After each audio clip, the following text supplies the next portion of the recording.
আমি আমাদের চোখের পানি তাদের কোনো প্রয়োজন নাই, আমাদের মায়া কান্নার গাজাবাসীর কোনো প্রয়োজন নাই। গাজাবাসীর প্রয়োজন অর্থনৈতিক সাপোর্ট, গাজাবাসীর প্রয়োজন সামরিক সাপোর্ট, গাজাবাসীর প্রয়োজন এমন একটা জাইশ, এমন একটা ফোর্স যেটা বাহির থেকে গিয়ে বাইতুল মুকাদ্দাস উদ্ধার করবে ইনশাআল্লাহ। আর আপনারা ভবিষ্যৎবাণী শুনে রাখবেন, ইনশাআল্লাহু আযজা ওয়া জাল আল্লাহ রাব্বুল আলামিনের এই বান্দাদের মধ্যেই এমন একটা জাইশ, এমন একটা দল আল্লাহ পাক সৃষ্টি করে দিবেন ইনশাআল্লাহ।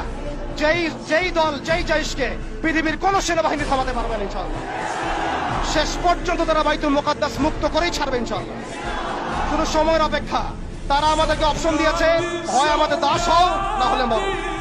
শেষ কথা, তারা আমাদেরকে অপশন দিয়ে দিয়েছে, হয় আমরা তাদের দাসত্ব করবো, না হলে মরবো। আমরাও বলে দিচ্ছি, আমরা দাসত্ব করব না। আমরা হয় শহীদ হব, অথবা স্বাধীনতা ছিনিয়ে নিয়ে আসবো ইনশাআল্লাহ। হয় আমরা শহীদ হব, না হলে স্বাধীনতা ছিনিয়ে নিয়ে আসবো ইনশাআল্লাহ।